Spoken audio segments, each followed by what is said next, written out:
สียงดังแก่ๆคือแม่ฮักไม่ลำฟอ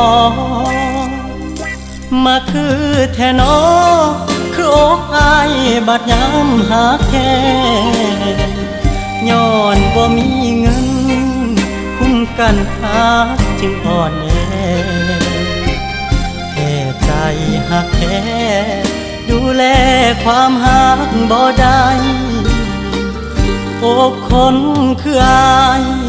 หักง่ายคือไม่ลำปอเมื่อเจ้ามาพอสิหักต่อหรือซอยแก้ไขถ้ารู้ตนซาก็ซอยหักอย่างจริงใจหรือหาก้อยไฟก็ได้ถ้าน้องใจดำ